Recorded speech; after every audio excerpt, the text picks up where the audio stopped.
اعوذ باللہ من الشیطان الرجیم بسم اللہ الرحمن الرحیم الحمد للہ والصلاة والسلام علی رسول اللہ وآلہ آل اللہ واللعنۃ الدائمۃ علی اعدائہم اعداء اللہ من یوم عداوتہم الی یوم لقاء اللہ عباد اللہ اوصیکم ونفسی بتقوی اللہ اتقوا اللہ فإن خیر الزاد التقوی۔ بندگان خدا، آپ سب کو اور اپنے نفس کو تقوی الہی کی دعوت دیتا ہوں، تقوی الہی کی تاکید کرتا ہوں اور نصیحت و وصیت کرتا ہوں۔ اپنی زندگی میں ہر عمل میں اور ہر معاملے میں تقوی الہی اختیار کریں۔ عید سعید فطر، عید اکبر و عید عظیم، عید اللہ، مومنین و مسلمین و عید شرف و کرامت و ذخر و مزید، عید رسول اللہ و عید امت رسول اللہ۔ آپ تمام مومنین مومنات، تمام عبادت گزاران و تمام بندگان خدا کو و تمام امت اسلامیہ کو تبریک و تہنیت عرض ہے اس دعا کے ساتھ کہ خداوند تبارک و تعالی آج اس یوم مبارک و یوم عظیم میں جو روز جوائز ہے اور روز اجر ہے، اللہ تعالیٰ کی جانب سے اپنے بندوں کے اعمال صالحہ کے لیے خداوند تعالیٰ سب کے اعمال صالحہ قبول فرمائے، اور آج اس یوم جزا و یوم اجر پروردگار ان اعمال کے بدلے خداوند تعالیٰ اجر عظیم سب کو عطا فرمائے۔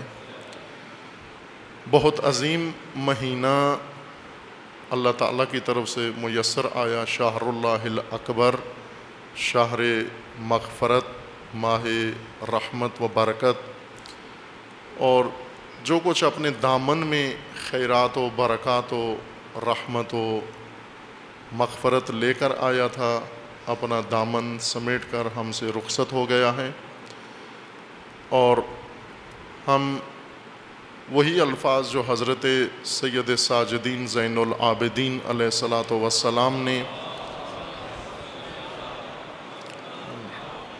ماہ مبارک رمضان کو وداع کرتے ہوئے، رخصت کرتے ہوئے دعائے شریف وداع رمضان میں صحیفہ کی دعا میں بیان فرمائے ہیں، ان کے ساتھ کہ السلام علیکہ یا شہر اللہ، درود ہو آپ پر اے ماہ خدا، اے ماہ مغفرت، اے ماہ برکت، اور اے عظیم توفیق اللہ کی طرف سے جو ہمیں نصیب ہوئی اور ہم سے رخصت بھی ہو گئی، اور مفارقت اس طرح کی جس کی مفارقت تحمل نہ ہو سکے و برداشت نہ ہو سکے۔ حضرت سید ساجدین اس طرح ماہ مبارک رمضان کو وداع کرتے تھے جس طرح کسی جنازے کو رخصت کیا جاتا ہے، انہی الفاظ کے ساتھ کہ کل خطبہ نماز جمعہ میں وہ دعائے شریف پوری پڑھی مومنین کی خدمت میں کہ کس طرح امام اس ماہ کو رخصت و وداع کرتے تھے، اور ساتھ ہی امام کا یہ فرمانا ہے کہ اے ماہ رمضان، تجھ پر درود و سلام ہو کہ تیری انتہا و تیرا اختتام عید پر ہے، وہ روز موعود کہ جس میں اللہ تعالیٰ نے مومنین کے لیے، بندگان خالص کے لیے، بندگان مخلص کے لیے اجر عظیم مقرر فرمایا ہے۔ ماہ رمضان ماہ صیام و قرآن و ماہ بندگی و ماہ سلوک الی اللہ و ماہ قرب و وصال الہی ہے، ماہ مقدرات و ماہ تقدیر ہے۔ صاحبان توفیق جو خوش نصیب و خوش قسمت ہیں و خوش توفیق، جنہوں نے یہ سارے مقامات اس ماہ میں حاصل کیے ہیں اور فائز ہوئے ہیں اس فوز عظیم پر، ہنیئا لہم و طوبی لہم و حسن و مآب۔ روز عید روز عودت ہے، واپسی کا دن ہے، ضیافت اللہ سے، مہمانی خدا سے انسان لوٹ کر آتا ہے۔ اور عید فطرت ہے، عید فطر، عید افطار بھی ہے لیکن عید فطرت ہے، چونکہ اس ماہ میں فطرت انسان نمایاں ہوتی ہے، فطرت انسان پرورش پاتی ہے، فطرت انسان آزاد ہوتی ہے ان عادتوں سے، ان تمام امور سے جن میں اسیر ہو جاتی ہے یا جن میں انسان خود اپنی فطرت کو اسیر کر دیتا ہے، ان تمام قید و بند سے فطرت کو آزادی نصیب ہوتی ہے۔ اور یہ روز آزادی ہے، روز عید، وہ روز جوائز ہے، وہ روز عظیم ہے۔ حضرت امام حسن مجتبیٰ علیہ الصلاۃ والسلام سے ایک روایت منقول ہے، وہ مروی ہے، جس میں امام علیہ السلام مشاہدہ کیا کہ عید کے دن کچھ لوگ لہو و لعب میں اور کھیل کود میں مصروف ہیں۔ امام نے ان کو دیکھا اور دیکھ کر انہیں خطاب کیا اور انہیں فرمایا کہ تمہیں پتہ ہے ماہ رمضان کیا تھا اور روز عید کیا ہے؟ امام نے فرمایا کہ ماہ رمضان در حقیقت مزمار تھا مومنین کے لیے، یعنی مسابقہ تھا، مقابلہ تھا مومنین کے اندر کہ ایک دوسرے سے سبقت لیں، ایک دوسرے سے آگے بڑھیں، وصول اللہ و قرب الہی میں ایک دوسرے پر برت۔ اور جس طرح ہم بھی آشنا ہیں کہ جب مقابلہ ہوتا ہے اور وہ جو سبقت لے جاتے ہیں دوسروں پر، جشن ان کا ہوتا ہے، اصل سب باقی دیکھنے والے ہوتے ہیں، انہی کو سارے تحسین کر رہے ہوتے ہیں، انہی کے لیے حوصلہ افزائی کر رہے ہوتے ہیں، انہی کے لیے آرزوئے توفیق و موفقیت کی جاتی ہے اور انہی کو دیکھ کر سب خوش ہوتے ہیں۔ امام علیہ السلام نے فرمایا کہ یہ روز عید در حقیقت روز جشن ہے ان لوگوں کے لیے جنہوں نے مسابقہ جیت لیا ہے، جنہوں نے سبقت لے لی ہے، جو تمام دوسروں پر سبقت لے گئے ہیں۔ اس لیے یہ روز عید شاید روز سوگ ہو ان لوگوں کے لیے جو اس مسابقے میں پیچھے رہ گئے اور مات کھا گئے اور محروم رہ گئے اور لیلۃ القدر جیسی رات میں بھی اپنی تقدیر انتخاب نہیں کر سکے اور غفلت کے اندر پورا ماہ مبارک طے کر دیا ان کے لیے شاید روز عید یہ خوشی کا جشن نہ ہو بلکہ سوگ کا دن ہے۔ عید امام علیہ السلام فرماتے ان لوگوں کے لیے۔ ان سے پوچھا کہ مجھے یہ بتاؤ کہ تم کیوں ہنس رہے ہو، تم کیوں اچھل کود رہے ہو؟ آیا یہ الہی مسابقہ، یہ سیر و سلوک اللہ، اس میں سبقت لے گئے ہو دوسروں سے جس کی خوشی منا رہے ہو، یا آپ اپنے آپ کو ان کاموں میں سرگرم کر کے اپنی محرومیت اور اپنی حرمان کا اعلان گویا کر رہے ہو؟ روز عید فطرت کا جشن ہے ان لوگوں کے لیے جنہوں نے اس ماہ عظیم میں توفیق نصیب کی ہوئی ہے، جنہیں امام علیہ السلام نے، امام چہارم نے ماہ رمضان کو رخصت کرتے ہوئے یہ فرمایا کہ اے پروردگار، اس ماہ کا حق ہم سے ادا نہیں ہو سکا، کوتاہی ہوئی، تقصیر ہوئی ہم سے، سستی ہوئی، غفلت کے ساتھ ہم اس کا حق ادا نہیں کر سکے، اور رمضان کا حق ادا کرنے کے لیے رمضان ہی کے اندر انسان کچھ کر سکتا ہے۔ تو امام علیہ السلام فرماتے ہیں اے پروردگار، مجھے طول عمر دے اگلے ماہ رمضان تک، تاکہ جو کوتاہی و سستی اس ماہ میں رہ گئی ہے اسے تلافی کر سکوں، اس لیے عمر طولانی دے، چونکہ اس ماہ سے ہٹ کر انسان کے لیے توفیقات کم ہو جاتی ہیں۔ جنہوں نے اس ماہ میں کچھ حاصل کیا ہے اور سب سے عظیم جو ثمر و اجر انہوں نے حاصل کیا ہے وہ تقویٰ ہے، تقویٰ الہی۔ یا ایھا الذین آمنوا کتب علیکم الصیام کما کتب علی الذین من قبلکم لعلکم تتقون۔ تقویٰ کے متعلق دو جگہ پر بحث ہوئی ہے یا ہو رہی ہے، ایک سنن الہی میں جو گزشتہ شب کی بات سے آغاز ہوا ہے مبحث تقویٰ، اور ایک نماز جمعہ میں تقویٰ کی بات کا ایک حصہ وہاں بیان ہو رہا ہے۔ یہاں گنجائش نہیں تاکہ میں آپ کی خدمت میں عرض کر سکوں کہ تقوی کتنی عظیم چیز ہے جو خداوند تبارک و تعالیٰ نے روزے کے اجر و مقصود کے طور پر ذکر فرمائی ہے۔ انشاءاللہ مومنین کرام و دوستان و بالخصوص جوانان ان دو مباحث کو انشاءاللہ پیگیری کریں گے تاکہ حقیقت تقوی سے آشنا ہوں۔ تقوی جب ہم سنتے ہیں کلمہ تقوی تو ذہن میں کوئی خاص تصور نہیں آتا، ایک لفظ آتا ہے کانوں سے ٹکراتا ہے جس کے معانی ہمارے دل و دماغ کے اندر پیدا نہیں ہوتے، چونکہ تقوی دیگر معارف کی طرح اپنے معانی کھو بیٹھا ہے، مہجور ہو گیا ہے معنی سے، اور تقوی کی حقیقت سے ناآشنا ہے۔ اللہ تعالیٰ نے روزے جیسی توفیق عطا فرمائی تاکہ انسان تقوی پر فائز ہو سکے، اور جن کو یہ توفیق نصیب ہوئی ہے اب ان کا فریضہ اس کی حفاظت ہے، اس کی بقا ہے، اس کو جاری رکھنا ہے کہ ضائع نہ ہونے دیں اس توفیق کو، پھر معمول میں نہ آ جائیں، جن عادتوں سے جان چھڑائی ہے انہی عادتوں میں واپس نہ آ جائیں، اور جن آفات سے نجات پائی ہے انہی آفات میں پھر دوبارہ واپس نہ آ جائیں، جس لعب سے اللہ نے ماہ مبارک میں توفیق دی نجات پانے کی، دوبارہ اس کی طرف رجوع نہ کریں کہ خداوند تعالیٰ انشاءاللہ تمام مومنین کو و تمام بندگان خالص الہی کو یہ توفیق حفظ تقوی عطا فرمائے انشاءاللہ۔ ایک اہم موضوع عید فطر میں جو واجب عمل ہے، عید فطر، نماز عید فطر اصالتاً واجب ہے۔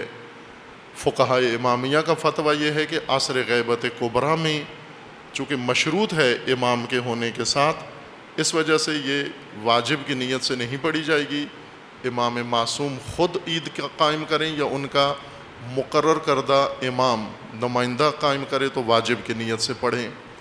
لیکن بعض فقہاء نے، جیسے حضرت آیت اللہ العظمیٰ بہجت رضوان اللہ تعالی علیہ، معروف ہستی و شخصیت ہیں، مراجع تقلید میں سے تھے اور عرفاء میں سے اور اہل زہد و تقویٰ تھے، ان کا بائیں کہ بہت محتاط فقیہ ہیں، حضرت آغائے بہجت بہت محتاط فقہاء میں سے ہیں۔ محتاط فقہاء وہ ہوتے ہیں جو بیشتر فتاویٰ کے بجائے احتیاط کا حکم دیتے ہیں، فتویٰ کم دیتے ہیں، احتیاط کا حکم زیادہ دیتے ہیں۔ یہ ان بزرگوں میں سے ہیں کہ فتویٰ کم دیتے ہیں، لیکن یہاں پر انہوں نے فتویٰ دے دیا اور فرمایا ہے کہ آغائے بہجت کا یہ فتویٰ تھا کہ میری نظر میں امام معصوم موجود ہو تو بھی نماز عید واجب ہے اگر خود امام معصوم قائم کرے، یا امام کا مقرر کردہ فرد جو جس کو اجازت ہے وہ مجاز ہے امام معصوم کی جانب سے، تو نماز عید واجب ہوگی۔ اور فرماتے ہیں کہ اگر ولی فقی مبسوط الید با اقتدار جس کی حکومت ہو وہ بھی اگر نماز قائم کرے یا اس کی طرف سے مقرر کردہ فرد قائم کرے تو بھی واجب ہے، اور واجب کی نیت سے پڑھی جائے گی، اور یہی فتویٰ ان کا نماز جمعہ کے بارے میں بھی یہی فتویٰ تھا۔ بس ایسے فقہا بھی ہیں بیچ میں جو نماز عید کو واجب سمجھتے تھے اور واجب ہی پڑھتے تھے، چونکہ امام کا ہونا شرط ہے نماز کے وجوب کے لیے، جمعہ و عید کے لیے، لیکن اس میں یہ گنجائش ہے کہ امام معصوم ہو یا امام معصوم کا نائب ہو، نائب امام ہو، دونوں اگر ان میں سے کوئی ہو تو نماز عید یا جمعہ واجب ہے، عینی تخیری نہیں ہے، اس صورت میں واجب تعینی کے طور پر پڑھتے ہیں۔ لیکن چونکہ فقہا جو آپ کے مراجع تقلید ہیں، اکثر و بیشتر کا فتویٰ جیسے رہبر معظم کا فتویٰ بھی مستحب کا ہے، وہ بھی مشروط سمجھتے ہیں، آغائے بہجت جیسا فتویٰ رہبر معظم کا نہیں ہے، لیکن ان کا ہے کہ ولی فقی اگر قائم کرے یا ولی فقی کے نمائندہ قائم کرے تو واجب کی نیت سے پڑھ سکتے ہیں۔ واجب عمل نماز عید فطر میں فطرہ دینا ہے، زکوٰۃ واجب جس کا حکم اللہ تعالیٰ نے دیا ہے، اور زکوٰۃ فطرہ زکوٰۃ ہے اصل میں، جس طرح قرآن کریم میں جا بجا اللہ تعالیٰ نے زکوٰۃ کا حکم دیا ہے، زکوٰۃ کی مقدار میں فرق ہے، جس کو ہم خمس کہتے ہیں وہ بھی زکوٰۃ ہے اصل میں، لیکن چونکہ اس کی مقدار 5واں حصہ ہے اس وجہ سے مقدار کی وجہ سے اس کو خمس کہتے ہیں، اصل میں زکوٰۃ ہے، صدقہ ہے، وہ بھی صدقہ واجب یا زکوٰۃ واجب ہے۔ عشر بھی زکوٰۃ ہے، خمس بھی زکوٰۃ ہے، یعنی کبھی 10واں حصہ، کبھی 5واں حصہ، اور کبھی فطرہ ہے، یہ بھی واجب ہے، لیکن یہ عشر و خمس کی صورت میں نہیں ہے، بلکہ انسان کے معمول کے کھانے کی مقدار میں ہے۔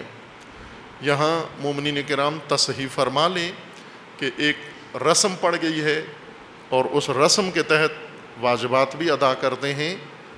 سارے دین علامہ اقبال کے بقول کے سارا مذہبی رسم بن گیا ہے، اذاں رسم اذاں ہے، وہ بلالی روح اس میں نہیں ہے، رسم نماز ہے، رسم دعا ہے، وہ رسم قرآن خوانی ہے، اسی طرح رسم فطرہ بھی ہے۔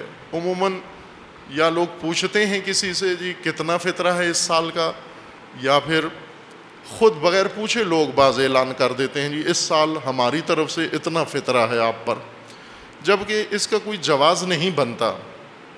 جس طرح چاند کا مسئلہ ہے کہ چاند کے لیے آپ کو کسی سے پوچھنا نہیں ہے، خود اپنے افق پر چاند دیکھیں، بے شک وہ عالم ہو، علامہ ہو، مجتہد ہو، مرجع تقلید ہو، وہ چاند کا اعلان نہیں کر سکتا، صرف حاکم شرع کو حق ہے چاند کا اعلان کرنے کا کہ چاند نظر آیا یا نہیں آیا، اس کے علاوہ کسی کے لیے حق نہیں بنتا۔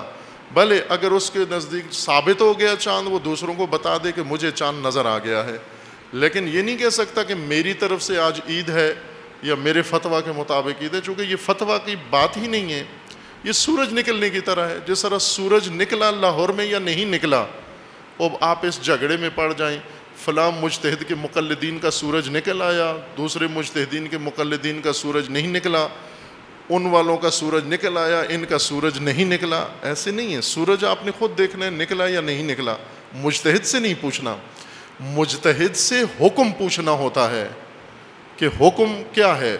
مثلا چاند نظر آیا تو کیا حکم ہے، مجھے چاند نظر نہ آیا تو کیا حکم ہے، یہ مجتہد کا کام ہے۔ لیکن مجتہد چاند بھی نکال کے دے آپ کو، چاند بھی وہ دیکھے پھر آپ کو بتائے چاند نظر آ گیا ہے، اب یہ مجتہد کا کام نہیں ہے، یہ آپ کا اپنا کام ہے۔ مومنین کا کام ہے کہ وہ اہتمام کریں، چاند دیکھیں، جس طرح سابقہ مومنین ہمارے آباء و اجداد دیکھا کرتے تھے۔ اب ابھی ٹی وی پہ بیٹھے رہتے ہیں اور مفتی صاحب کے منتظر ہوتے ہیں کہ مفتی صاحب اعلان کریں گے یا نہیں کریں گے۔ مفتی منیب صاحب اگر انہوں نے کر دیا تو یہ اہتمام کریں خود چاند دیکھنے کا، ہر علاقے کے لوگ خود اپنے افق پر چاند دیکھیں اور مرکزی سطح پر بھی چاند دیکھا جائے، اور گواہیاں شہادتیں اگر پوری ہو جائیں، آپ کو اطمینان ہو جائے تو چاند ثابت ہے۔ ورنہ یہ نہیں ہوتا کہ فلاں مجتہد کے نزدیک چاند ثابت ہے یا اس مجتہد کے نزدیک چاند ابھی نہیں نکلا، یہ اجتہادی و تقلیدی مسئلہ نہیں ہے، یہ چاند کا مسئلہ۔ دوسرا مسئلہ زکوٰۃ فطرہ کی مقدار، وہ مقدار حکم فقہا نے بیان کر دیا ہے۔ حکم یہ ہے، یہ نہیں کہہ سکتے کہ اس سال آپ 100 روپیہ ہے، اس سال 200 روپیہ ہے، اس سال 400 روپیہ، یہ نہیں، اس کا کوئی جواز نہیں بنتا۔ حکم فقہا نے سب نے جو فقاہتی و اجتہادی مسئلہ ہے وہ سب نے یکساں ایک جیسا اجماعی و اتفاقی حکم ہے کہ جو آپ کا معمول کا کھانا رہا ہے سال بھر، اس کا 3 کلو مقدار آپ نے زکوٰۃ فطرہ دینا ہے ایک فرد کے لحاظ سے۔ ایک فرد اپنا زکوٰۃ فطرہ دے گا جو اس نے معمول کا کھانا کھایا ہے، سال بھر جو کچھ کھایا ہے۔ اور وہ مجتہد کو کیا پتا کہ آپ نے کیا کھایا ہے، پوچھتے ہیں، ہم سے بھی پوچھتے ہیں، انہی دنوں میں پوچھتے ہیں جی زکوٰۃ فطرہ کتنا ہے، میں نے کہا مجھے کیا پتا کہ آپ کا کتنا بنتا ہے، آپ نے کھایا کیا ہے۔ وہ ممکن ہے 15-20 ہزار روپیہ بنتا ہو جو آپ نے کھانا کھایا ہے۔ اگر روز ہوٹلوں پہ جا کے کھاتے رہے ہیں، روز پی سی میں جا کے کھاتے رہے ہیں اور ڈنر پارٹیاں دیتے رہے ہیں اور کھاتے رہے ہیں، یا کسی کے یہاں کھاتے رہے ہیں یا خود پکا کے دوسروں کو کھلاتے رہے ہیں، تو 15,000 فطرہ دو ایک آدمی کا، چونکہ آپ کا جو کھانا تھا معمول کا وہ اتنا بل بنتا تھا ایک ٹائم کا، تو وہ آپ دیں۔ ممکن ہے چکن کھایا ہو آپ نے۔ توجہ فرمائیں، یہ جو گندم کا عموماً اعلان کرتے ہیں، یہ اس وقت گندم دیں جب گندم آپ کے غذا کا اصلی حصہ گندم ہو، گندم کھا رہے ہوں.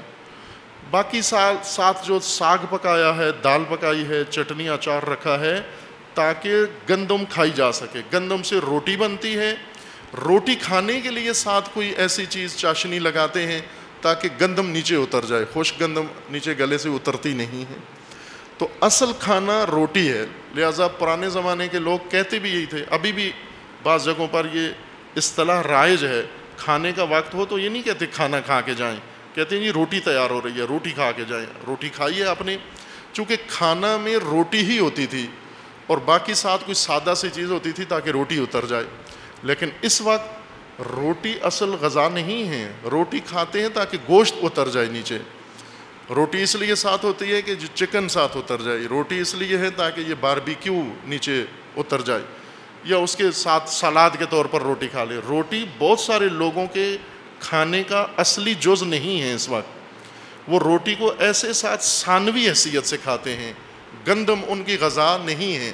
ان کی غذا باربیکیو ہے، ان کی غذا چکن ہے، پیزا ہے، برگر ہے. میک ڈونلڈ سے جو سال بھر کھاتے رہے ہیں تو وہ 3 کلو میک ڈونلڈ برگر جو کھایا ہے اس کا حساب کریں گے، زکوٰۃ اس طرح سے دیں گے اور اس وقت آپ کا ذمہ ادا ہوگا. ورنہ کھاتے رہے ہیں اعلیٰ غذا، مٹن چکن کھاتے رہے ہیں اور زکوٰۃ فطرہ دیتے ہوئے پوچھتے ہیں گندم کا ریٹ کیا ہے. مگر گندم کھائی ہے آپ نے. گندم تو عام لوگوں نے کھائی ہوگی، کسی غریب فقیر نے کھائی ہوگی. وہ گندم دے جس نے گندم کھائی ہے. جس نے چاول کھائے ہیں اس کی اکثر غذا سال کے اندر معمول چاول رہا ہے، وہ چاول دے دے. لہٰذا یہ ریٹ پورے شہر کے لیے اور ملک کے لیے نہیں معین کیا جا سکتا کہ پورے شہر کے مومنین کا زکوٰۃ فطرہ کا مقدار کتنی ہے.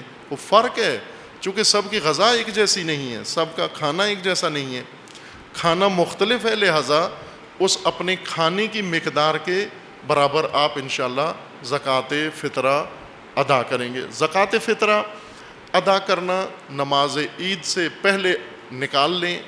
دے بھی دیں تو ٹھیک ہے، لیکن نکال لینا، الگ کر لینا ضروری ہے. اگر جیب میں الگ نہیں کیا تو آپ نیت میں الگ کر لیں، کم از کم پیسہ اتنا کہ میں اتنی زکوٰۃ دوں گا. زکوٰۃ فطرہ اس وقت ادا ہوتی ہے جب اپنے صحیح مصرف و مستحق تک پہنچے.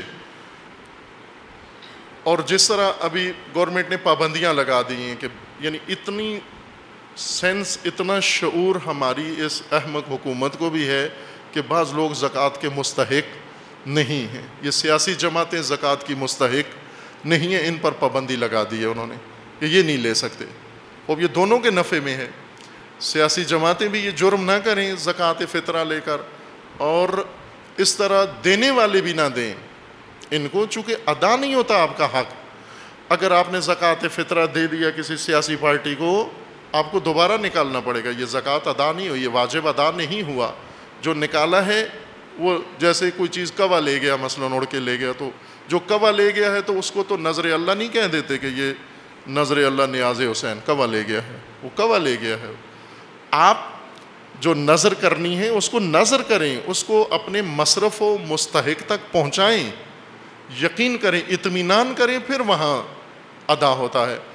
علماء کرام نے ذکر کیے ہیں، قرآن کے اندر صراحت ہے کہ زکوٰۃ واجب کا مصرف فقراء ہیں، فقیر، گدا نہیں ہیں، منگتے نہیں ہیں. یہ جو چوکوں پہ کھڑے ہوئے، روڈوں پہ کھڑے ہوئے، گھروں کے اندر دستک دیتے ہیں، ان کو ویسے آپ ادب یہ ہے کہ جو بھی مانگنے آئے کچھ نہ کچھ دے دو، اپنا ذاتی مال دے دیں. زکوٰۃ سے نہیں دے سکتے ان کو. زکوٰۃ واجب گداؤں کو نہیں دے سکتے. گدا فقیر نہیں ہوتے. ہم اپنی پنجابی اردو زبان میں ان کو فقیر کہتے ہیں، مانگنے والے کو. قرآن میں فقیر کا مطلب، یا دینی زبان میں فقیر کا مطلب یہ ہوتا ہے ایسا شخص جس کے پاس درآمد کے اتنے ذریعے نہ ہو یا اتنی درآمد نہ ہو کہ وہ اپنے سال کا پورا خرچہ چلا سکے. سال کا خرچہ نہ ہو اس کے پاس، کچھ ہو کچھ نہ ہو، یا سرے سے نہ ہو. بعض لوگ ہیں سرے سے سال کا خرچہ نہیں ہے، ایک دن کا بھی نہیں ہے، سال تو دور کی بات ہے. بعض ایسے ہیں ان کے پاس سال کا خرچہ کسی حد تک ہے لیکن کچھ مقدار میں کمی ہے، وہ جو کمی ہے ان کو دے دیا جائے. یہ فقراء ہیں، اور وہ بھی باعفت فقراء، متدین فقراء، کہ جن کی عزت محفوظ رہنی چاہیے. ان کو دیں آپ۔ عموماً لوگ فقراء کا مال گداؤں کو دے دیتے ہیں، عام مال صدقات مستحبہ اگر بانٹ دیں تو وہ بھی ادا نہیں ہوتے، خصوصاً زکوٰۃ واجب یہ ہرگز آپ نے گداؤں کو اور ان منگتوں کو اور یہ جو انجمنیں ہیں، سیاسی پارٹیاں ہیں، یہ جو لے جاتے ہیں ان کو نہیں دینی، چونکہ مستحق کو دینی ہے، فقراء کو دینی ہے۔ بھلے اگر کوئی گروہ ایسا ہے جو فقراء تک پہنچاتا ہے اور آپ مطمئن ہیں یہ فقراء کو دیتا ہے، اس اطمینان کی بنیاد پر انہیں دے سکتے ہیں، امین کے طور پر، اگر آپ کو اطمینان ہے ان پر کہ یہ فقراء کو دیتے ہیں۔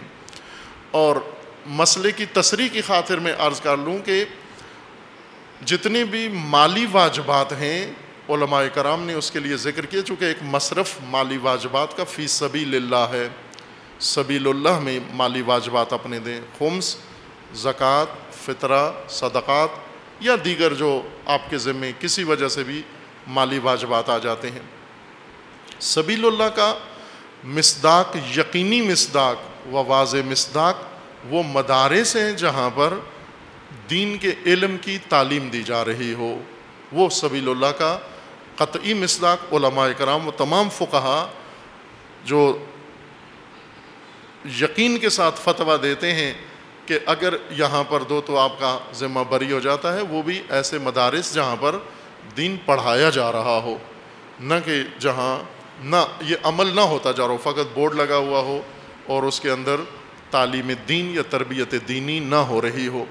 پس فقراء ایک مصرف ہے زکوٰۃ فطرہ کا، اور سبیل اللہ دوسرا مصرف ہے۔ سبیل اللہ کا یقینی مصداق تمام فقہا کے اتفاق سے، فتویٰ سے، وہ مدارس دینیہ ہیں جن کے اندر یہ تعلیم کا نظام ہو رہا ہوگا۔ مقدار آپ نے خود تعین کرنی ہے، جو کھاتے رہے ہیں آپ کو اندازہ ہے کیا کھاتے رہے ہیں۔ پھر بار بار بعض پوچھنے آ جاتے ہیں جی ہم کبھی یہ کھاتے تھے کبھی وہ کھاتے تھے، جو زیادہ غالب اکثر کھانا رہا ہے، معمول رہا ہے آپ کا، مثلا سال میں آپ نے زیادہ تر چاول کھائے ہیں، زیادہ تر بریانی کھائی ہے، زیادہ تر مٹن کھایا ہے، تو وہ حساب کریں گے آپ۔ چونکہ مخلوط کھانے کھاتے ہیں، خوب آپ مجموعی طور پر حساب کر لیں، جو مخلوط کھانا بنایا جاتا ہے، جیسے بریانی یا حلیم بناتے ہیں تو چند چیزیں اس کے اندر ڈالی جاتی ہیں، ان سب کو ملا کر ایک اندازہ آپ لگا کر اور اس کے 3 کلو اس کے برابر دے دیں گے۔ کچھ مقدار احتیاطاً دے دیں تاکہ یقین ہو جائے کہ جو میں نے دینا تھا وہ ادا ہو گیا۔ مثلا اگر آپ کا فرض کریں 500 بنتا ہے فطرہ، تو آپ 600 دے دیں تاکہ یقین ہو جائے آپ کو کہ جو میرا حساب بنتا تھا وہ میں نے دے دیا ہے۔ یہاں پر اللہ تعالیٰ سے ڈسکاؤنٹ نہ لیں، یہ ضرر میں ہے، یہ خسارے میں ہے، یہاں بچت نہ کریں۔ چونکہ واجب ہے، واجب یقین کے ساتھ ادا ہو جائے تو انسان بری و ذمہ ہو جاتا ہے کہ انشاءاللہ خداوند تعالیٰ آپ کے عبادات، صیام و قیام و طعام و اطعام اور انشاءاللہ یہ زکوٰۃ و فطرہ و تمام کارائے خیر و نیات خیر جو آپ نے وہ تمام مومنین نے انجام دیے ہیں، خداوند تعالیٰ اسے احسن طریقے سے قبول فرمائے انشاءاللہ۔ اور خداوند تبارک و تعالیٰ کی بارگاہ میں دعا گو ہیں پروردگار، اس روز عید فطر و روز جشن و روز مغفرت پروردگار ہم سب کے گناہان صغیرہ و کبیرہ کو معاف فرما۔ خدایا ہمارے والدین کے گناہان صغیرہ و کبیرہ کو معاف فرما، ہمارے ذوی الحقوق کے گناہان صغیرہ و کبیرہ کو معاف فرما، جو مرحومین اس دنیا سے رحلت کر گئے ان سب کی خدایا مغفرت فرما، جو مریض ہیں انہیں شفائے کاملہ عطا فرما، جو محتاج ہیں، نادار ہیں، پروردگارہ ان کی حاجات کو برآوردہ فرما۔ خداوندہ جو مقروض ہیں اپنے خزائن غیبیہ سے ان کے قرض ادا فرما، جو بے اولاد ہیں انہیں نیک اور صالح اولاد نصیب فرما، جو صاحب اولاد ہیں ان کی اولاد کو ہر شر و بلیہ سے محفوظ فرما، امت اسلامیہ کو ہر ظلم و ستم سے نجات عطا فرما، ان ظالمین کو ظلم سمیت نیست و نابود فرما، مملکت پاکستان کی حفاظت فرما۔ اعوذ باللہ من الشیطان الرجیم، بسم اللہ الرحمن الرحیم، قل هو اللہ احد اللہ الصمد لم یلد ولم یولد ولم یکن لہ کفوا احد۔ اعوذ باللہ من الشیطان الرجیم، بسم اللہ الرحمن الرحیم۔ الحمدللہ والصلاة والسلام علی رسول اللہ وآلہ آل اللہ لا سیما علی امیر المؤمنین علی ابن ابی طالب علیہ الصلاۃ والسلام و فاطمۃ الزہرا سیدۃ نساء العالمین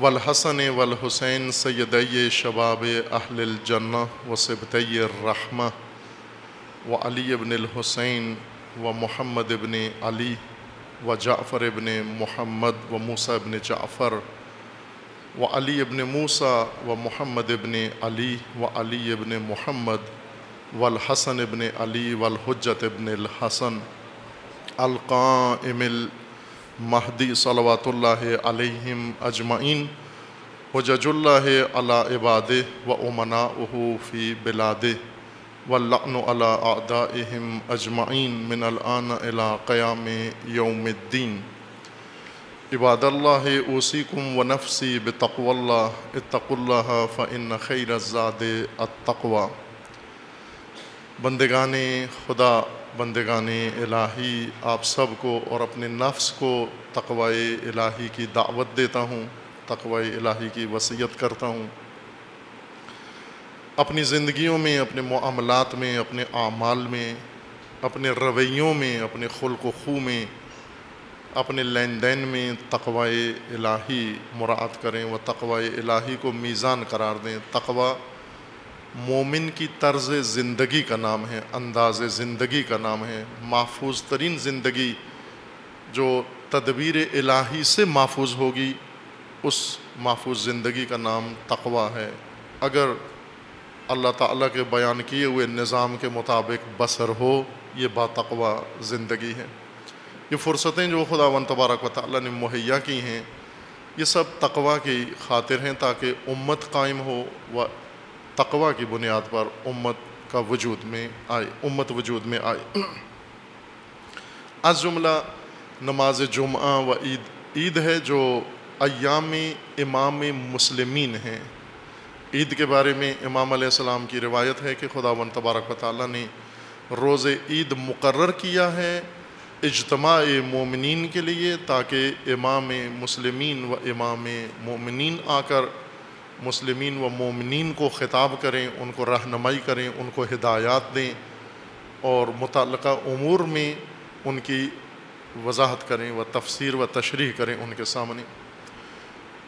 اور ایک امر جو ضروری ہے امور مسلمین سے متعلق کہ جو کچھ واقع ہوا ہے، اہم رویداد، ان کے متعلق بیان کیا جائے، اور آئندہ کے بارے میں، چونکہ گویا ایک سال کا اختتام ہے، سال بندگان خدا رمضان سے شروع ہوتا ہے، مقدرات لیلۃ القدر سے ختم ہوتی ہیں، وہ شروع ہوتی ہیں۔ آپ کا ایک سال لیلۃ القدر پہ ختم ہوا اور لیلۃ القدر کی صبح سے پھر سال دیگر شروع ہوا ہے۔ تو آئندہ سال مومنین کا سال، عبادی سال، بندگی کا سال، اس کے لیے مومنین کو ہدایت کی جائے و رہنمائی کی جائے۔ آپ مشاہدہ کیا ہے آپ نے کہ جو سال گزرا ہے یہ تمام مسلمین کے لیے و بالخصوص تشیع کے لیے چند گزشتہ سالوں کی طرح یا ایک دو دہائیوں کے ہر سال کی طرح بہت ہی ناگوار و تلخ سال گزرا ہے، جس میں شدید حملات ہوئے ہیں، جس میں مومنین کی جانیں گئی ہیں، قتل غارت ہوئی ہے، شہادتیں ہوئی ہیں۔ ملک کے اندر بہت اہم واقعات رونما ہوئے ہیں اس گزشتہ سال کے اندر، اور وہ کام جو حماقت جو سال ہا سال سے پاکستان کے اندر جاری تھی، اس حماقت کی طرف توجہ آئی ہے ان لوگوں کی جو خود بانی تھے اس حماقت کے۔ جب خود افتاد ان کے اوپر پڑھی تو متوجہ ہوئے کہ اس سلسلے کو، حماقت کے اس شجرہ خبیثہ کو ملک سے ختم کرنا ہے۔ بہرکیف کارروائی انہوں نے شروع کی، چونکہ حملات کا رخ جب انہی سرپرستوں کی طرف مڑ گیا جنہوں نے یہ درخت گاڑا تھا، پھر احساس ہوا کہ ملک کے اندر باقاعدہ سیاستدان بھی مل بیٹھے، حکمران بھی مل بیٹھے اور مسلح افواج بھی مل بیٹھے، اور سب نے تہیہ کیا کہ ملک سے دہشت گردی کو ختم کرنا ہے. اور جب بھی دہشت گردی کا تذکرہ آتا ہے تو اس میں جو واقعات ذکر کرتے ہیں، افسوس کی بات ہے، میں کل مشاہدہ کر رہا تھا کہ ایک تجزیہ کسی پاکستانی کا، ذمہ دار آدمی کا، جنہوں نے پاکستان کے اندر دہشت گردی کے واقعات کا ذکر کیا ہے، اور جس مسئلے کو بہت زیادہ اہمیت دے کر بیان کیا گیا ہے وہ یہ کہ صفورہ گوٹ کا واقعہ کراچی کا، اسماعیلی شیعہ پر، اسماعیلی لوگوں کی بس پر حملہ، دردناک واقعہ گنا گیا. اس کے بعد پشاور اسکول پہ حملہ ہوا، یہ دردناک واقعہ گنا گیا. اور اس کے علاوہ اس طرح کے چند واقعات جس میں پورے آرٹیکل میں نے تلاش کیا کہ کسی جگہ امامیہ مسجد پشاور کا کہیں ذکر آ جائے، کوئٹہ کا کہیں ذکر آ جائے، شکارپور کا کہیں ذکر آ جائے. اسی گزشتہ سال جو کارروائیاں ہوئی ہیں، کسی ایک جگہ بھول کے بھی اس نے اس کو دہشت گردی ہی شمار نہیں کیا کہ یہ بھی دہشت گردی ہے، شیعہ کو قتل کرنا بھی دہشت گردی ہے. یہ ذہنیت پائی جاتی ہے اس ملک کے اندر. صحافیوں کے اندر آپ دیکھیں، ٹی وی پہ جب بات کرتے ہیں یا اخباروں میں لکھتے ہیں یا جہاں کہیں بھی کسی بھی سٹیج پر جا کر جب بات کرتے ہیں، دہشت گردی جن واقعات کو دہشت گردی کے زمرے میں لے آتے ہیں ان میں ایک بھی واقعہ بھول کے بھی نہیں ذکر کرتے، گویا ذہنی طور پر سب اس بات سے متفق ہیں کہ شیعہ کا قتل عام یہ ایک جائز بات ہے. اور جس طرح روہنگیا مسلمان ہیں برما کے اندر، جو کچھ ان کے ساتھ ہوا ساری دنیا نے خاموشی سے تماشا دیکھا اور اس طرح سے رد عمل دکھایا کہ گویا حق بنتا ہے ان کے ساتھ ایسا ہی ہونا چاہیے تھا، اور اگر ہو گیا ہے تو کوئی ایسی اچنبھے کی بات نہیں ہے. تقریباً اس نگاہ سے تشیع کی طرف پاکستان میں دیکھا جاتا ہے. یہ عمومی رائے ہے پاکستان کے اندر.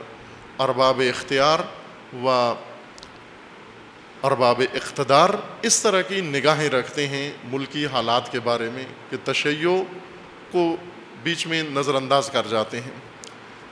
یہ واقعات ہوئے اور اب ان کے خلاف کارروائیاں شروع ہیں، لیکن جیسا ایک جسٹس نے، سپریم کورٹ کے ایک جج نے بیان دیا کہ یہ گویا ایک قوم کے ساتھ مذاق ہو رہا ہے. کیوں؟ اس نے ایک اچھی تجزیہ کیا. کم افراد سے ایسا بات سننے کو ملتی ہے، کوئی وزنی بات. اس نے یہ سپریم کورٹ کے ایک جج نے اپنی کسی کیس کی سماعت کے دوران یہ اظہار کیا. اس کی وجہ یہ ہے کہ سپلائی ابھی تک نہیں روکی انہوں نے. دہشت گردی کے ساتھ مقابلہ ہو رہا ہے، دہشت گردوں کو مار رہے ہیں، پکڑ رہے ہیں. جو جیلوں میں بند ہیں 18 سال سے، وہیں پر ان کو لٹکا دو. کیوں؟ کہ باہر دہشت گردی نہ ہو. وہ تو 18 سال سے جیل میں ہیں، وہ جو اندر بیٹھا ہوا ہے اس کو لٹکا دو تاکہ باہر سیر امن ہو جائے. اس جج کے بقول کہ اگر دہشت گردی کو ختم کرنا ہے تو ان کی سپلائی لائن کاٹو آپ.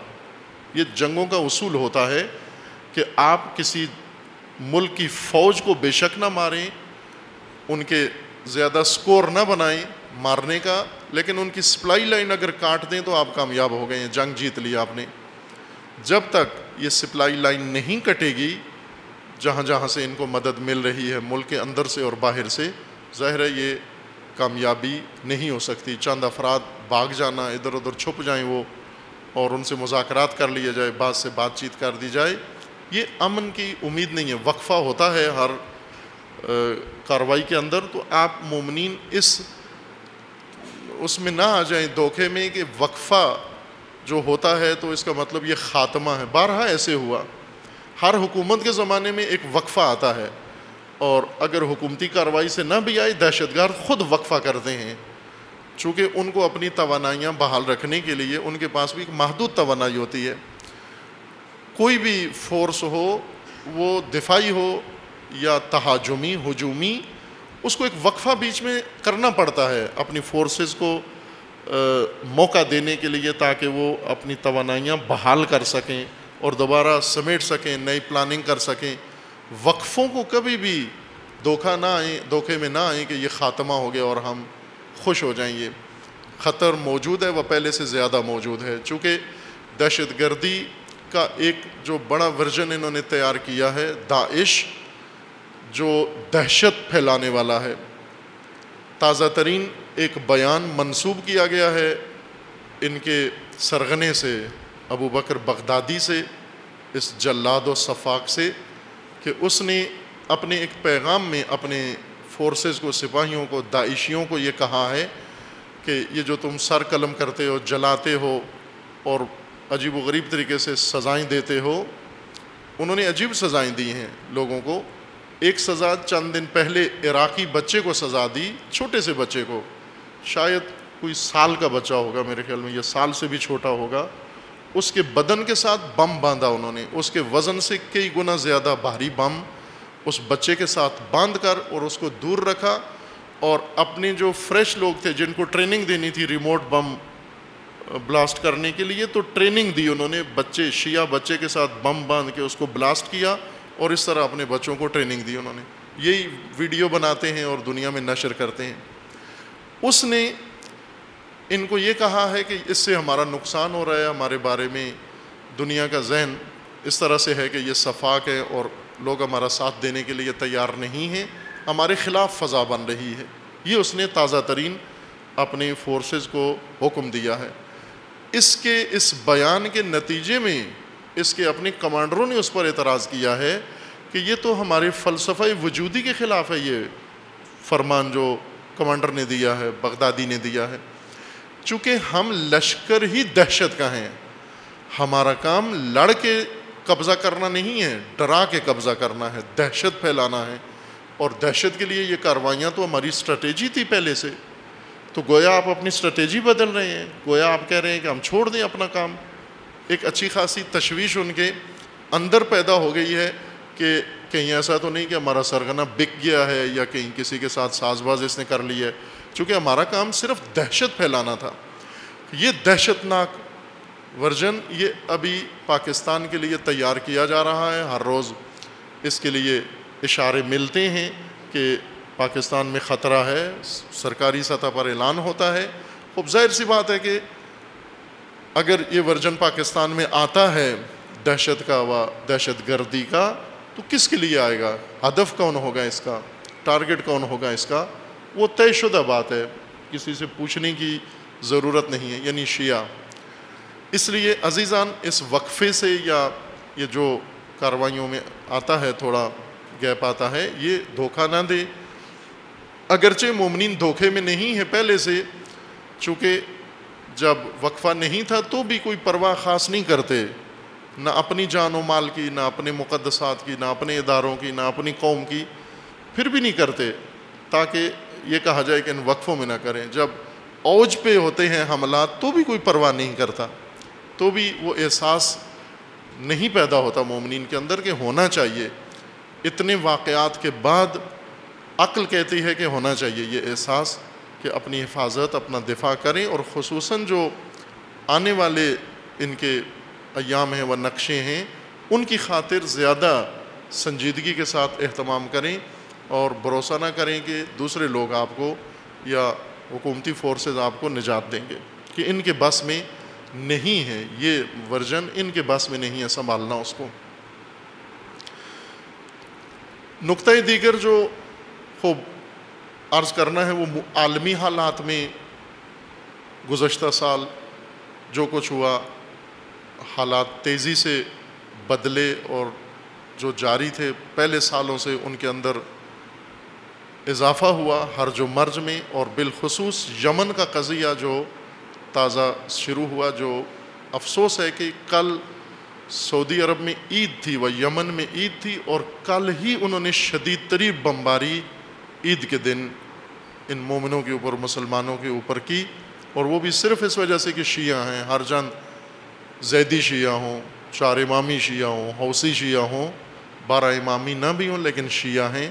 اتنا کینہ ان کے دلوں کے اندر بھرا ہوا ہے آل سعود کے اندر کہ پھٹ رہے ہیں اس کینے سے۔ رہبر معظم نے 2-4 دن پہلے، غالباً 3 دن پہلے یا 4 دن پہلے، ایک جملہ شہید بہشتی رضوان اللہ تعالیٰ علیہ کا تکرار کیا ہے، تاریخی جملہ ہے شہید بہشتی کا، اور وہ یہ کہ امریکہ کو بہت غضبناک تھا آغاز انقلاب میں، امریکہ کو بہت غضب و غصہ تھا انقلاب پر، شہید بہشتی نے امریکہ کو خطاب کیا اور کہا کہ امریکہ کو کہا کہ ازما عصبانی باشید و از این عصبانیت بمیرید. امریکہ کو کہا کہ ہم سے غصے میں آؤ، غضب میں آؤ اور اسی غضب سے مر جاؤ، پھٹ کے مر جاؤ اسی غضب و کینے اور نفرت سے جو ہمارے بارے میں تمہارے اندر پیدا ہوئی ہے. رہبر معظم نے یہی جملہ آل سعود کو کہا کہ تمہارے اندر اتنی نفرت ہے تشیع کی، اتنا کینہ ہے، نفرت ہے، اس کینے سے مر جاؤ پھٹ کے، اس عصبانیت سے مرو، پھٹ کے مر جاؤ تم، اور اسی سے مرو گے اور وہ کینہ ہی ان کو نابود کرے گا. اور یہ جو بم بے تحاشا پھینک رہے ہیں یمن کے اوپر، در حقیقت اپنی کینے کا اور نفرت کا اظہار کر رہے ہیں کہ جو بس کہیں اور نہیں چلتا تو اس فقیر و نہتے ملک پر اور عوام پر جا کر پورے شہر کو کھنڈرات میں بدل دیا. ایک تو تاریخی دشمنی ہے ان کی، سعودی عرب کی تاریخی دشمنی یمن کے ساتھ ہے، سرحدی وہ ہمسایہ ہونے کی وجہ سے، اور دوسرا یہ ناپاک خاندان آل سعود جو نطفہ یہود ہے. در حقیقت یہ کوئی میں سرزنش کے طور پر نہیں کہہ رہا، بلکہ یہ حقائق ہیں تاریخی کہ یہ نطفہ یہود ہیں. یہ چونکہ ان کا جو سرکردہ تھا وہ باقاعدہ یہودی تھا، وہ اسلامی لبادہ پہن کر آیا اور اس نے آ کر مسلمان ملکوں کے اندر یہ فتنہ شروع کیا اس نے. اور یہودی ابھی تک ان کے خیر خواہ ہیں اور ابھی تک ان کے حامی ہیں. یہ بہت بڑا تاریخی ظلم جو یمن کے اوپر ہو رہا ہے، اور ساری دنیا مجرمانہ خاموشی اختیار کیے ہوئے ہے. مغربی دنیا، مشرقی دنیا، مسلمان دنیا، غیر مسلمان دنیا، جو بھی جہاں پر ہے، شرمناک حد تک یمن کے بارے میں لا تعلق ہو کر خاموشی سے بیٹھے ہوئے ہیں. کہ دعائے ہماری خداوند تعالیٰ ان کو نجات عطا فرمائے. فتنہ تکفیریت، خوب ان کا ایک پرانی پلاننگ تھی. بندر بن سلطان کے ذریعے سے انہوں نے یہ فوج بنائی حزب اللہ کو کاؤنٹر کرنے کے لیے، اور پھر اس کے اہداف مقاصد بڑھتے گئے. پھر تکفیری ملک تکفیرستان بنانے کی فکر ان کو پڑی. عراق اور سوریہ کو ملا کر ایک ملک بنائیں گے جہاں پر تکفیری مذہب ہوگا، تکفیری حکومت ہوگی. اور پھر یہ آگے بہرکیف جو ابتدائی ان کی سوچ تھی اس سے بہت آگے تک یہ فتنہ نکل گیا ہے. چونکہ فتنے کی مزاج و طبیعت یہ ہوتی ہے کہ وہ قابو سے نکل جاتا ہے، آگ کی طرح ہے. امیر المومنین فرماتے ہیں فتنہ آگ کی طرح ہے، آگ لگانے سے پہلے قابو میں ہوتی ہے لیکن لگ جانے کے بعد قابو سے باہر ہو جاتی ہے. اسی طرح ہوا یہ فتنہ، اٹھانے سے پہلے ان کے قابو میں تھا لیکن جب شروع کیا تو قابو سے نکل گیا ہے. اب سب کے سب اس کے ہاتھوں سے پریشان ہیں، غربی و شرقی و عرب و غیر عرب سب. بنایا انہوں نے تشیع کے لیے تھا تاکہ مقدسات تشیع کو یہ ویران کریں و نابود کریں. اس کا خاتمہ کیسے ہوگا فتنے کا؟ کتاب فتنہ آخر الزمان، جو اس فتنے کی پیدائش کہ جب ابھی بو آ رہی تھی اس وقت یہ کتاب بیان کی گئی، تقریر کی گئی اور لکھی گئی. کتاب دوستوں نے زحمت کی اور کتابی شکل میں آ گئی ہے. کہ جب یاد ہوگا آپ کو وکی لیکس نے جب یہ بمبارمنٹ کی تھی، انفارمیشنز کی، یہ سیکرٹس کی بمبارمنٹ کی تھی کہ 2.5 لاکھ سیکرٹس CIA کے وکی لیکس نے ایک ویب سائٹ نے یا ایک کمپنی نے آؤٹ کر دیے. ان رازوں میں سے جب یہ راز کھل رہے تھے اور پھیل رہے تھے، انہی ایام کے اندر جب سب کی توجہ اس امر کی طرف تھی کہ یہ کیوں ہو رہا ہے، کون کر رہا ہے، اس کے کیا اہداف ہیں، یہ ان دنوں کی بات تھی فتنہ آخر الزمان محرم الحرام کے اندر. اور اشارہ کیا تھا کہ یہ فتنہ ایک نیا مرحلہ ہے فتنے کا، اور اس فتنے کا ہدف تشیع ہے. اور وہی فتنہ پل بڑھ کے جوان ہو کر، جس طرح امیر المومنین فرماتے ہیں کہ فتنے کا نطفہ منعقد ہوتا ہے، فتنے کا جنین ماں کے پیٹ میں بنتا ہے. ایک ماں ہے فتنے کی، وہ اپنے پیٹ میں اس فتنے کو پالتی ہے، پھر اس فتنے کی ولادت ہوتی ہے. پھر کچھ لوگ اس فتنے کو دودھ پلاتے ہیں، کچھ لوگ اس فتنے کی پرورش کرتے ہیں. جب یہ پل بڑھ کے جوان ہو جاتا ہے، بے قابو و منہ زور ہو جاتا ہے. اتنا منہ زور ہو جاتا ہے یہ فتنہ، پھر کسی کے قابو میں نہیں رہتا. اور داعش فتنہ یا تکفیری فتنہ اس مرحلے میں پہنچ گیا ہے۔ اس فتنے کی ماں جس نے اس فتنے کو پالا ہے اپنے رحم کے اندر، وہ صہیونسٹ ہیں، یہود ہیں، اور ان کے ساتھ آل سعود ہیں۔ یہ فتنے کی ماں ہیں، اور اس فتنے کو دودھ انہوں نے پلایا ہے، عربوں نے پالا ہے، بڑا کیا ہے، اور اب خود ہی اس کے ہاتھوں خطرہ محسوس کر رہے ہیں۔ یہ فتنہ کئی دفعہ نابودی کے قریب پہنچا ہے۔ گزشتہ چند ماہ میں اس فتنے کو وہاں تک پہنچا دیا گیا کہ بالکل آخری ضرب وارد کی جائے، اور جس طرح امیر المومنین نہج البلاغہ میں فرماتے ہیں خوارج کا خاتمہ کر کے کہ میں نے فتنے کی آنکھ پھوڑ دی ہے، اور میں ہی اس فتنے کو نابود کر سکتا ہوں، میرے علاوہ کوئی اسے ختم نہیں کر سکتا۔ بارہا نابودی کے قریب یہ فتنہ پہنچا ہے، لیکن جب بھی اس فتنے کے ماں باپ نے احساس کیا کہ فتنہ ختم ہونے والا ہے، فوراً اس کو سہارا دیا۔ خوب حشد الشعبی یا بسیج عوامی فورس جو عراق کے اندر مومنین نے بنائی، شیعہ ملیشیا جس کو میڈیا کہتا ہے، یہ فوج جب بنی، فورس بنی مراجع کے حکم پر، تو اس نے یہاں تک پہنچا دیا تھا کہ یہ اب تک کب تک ختم ہو چکا ہوتا، یہ فتنہ شاید چند ماہ ہوتے ابھی تک، اس عید پہ ہم شاید یہ جشن منا رہے ہوتے اس فتنے کے خاتمے کا، لیکن بارہا انہوں نے مل کر دوبارہ فتنے کی مدد کی، تقویت کی، اور اس فورس کو ناکام بنایا اپنے منحوس ہتھ کنڈوں کے ذریعے سے، اور ابھی تک یہ منحوس فتنہ ملک کے پوری دنیا کے اوپر، دنیا اسلام کے اوپر سایہ ڈالے ہوئے بلکہ بڑھ رہا ہے، پھیل رہا ہے، تمام اسلامی ممالک کو آہستہ آہستہ اپنی لپیٹ میں لے رہا ہے، اور اس کا رخ جارحیت کے ساتھ پاکستان کی جانب ہے، چونکہ پاکستان کو اپنے لیے ہر جگہ سے زیادہ زرخیز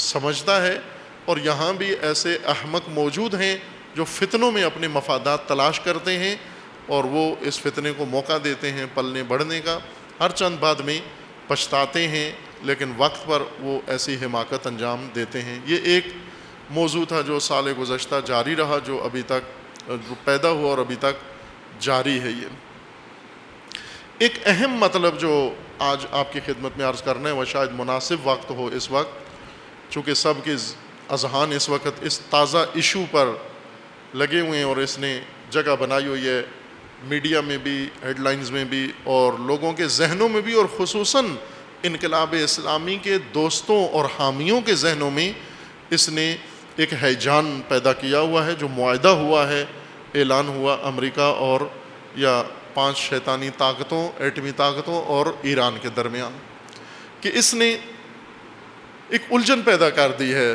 تحلیل و تجزیہ کرنے والے اور سننے والے، پڑھنے والے، میڈیا اور ہر طرف اس ایشو نے ایک ہیجان پیدا کر دیا ہے۔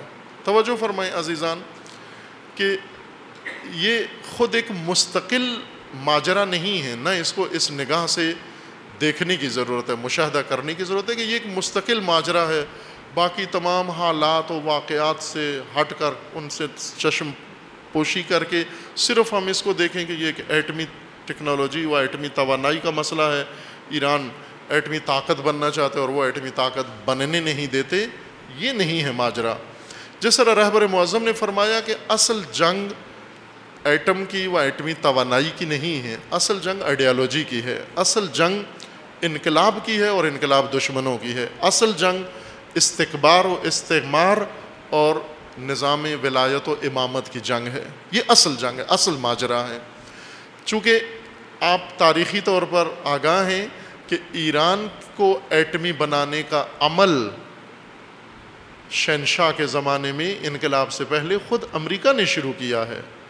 امریکہ نے یہ تجویز دی تھی کہ ایران ایٹمی طاقت ہونا چاہیے، اور سب سے پہلا پاور پلانٹ امریکہ نے یا امریکہ کی ایما پر جرمن کمپنی نے ایران کو دیا ہے، بوشہر کے جگہ پر، جو ابھی روسی کمپنی اس کو تعمیر کر رہی ہے اور بنا رہی ہے، اور اس کا کچھ حصہ انہوں نے چلا دیا ہے۔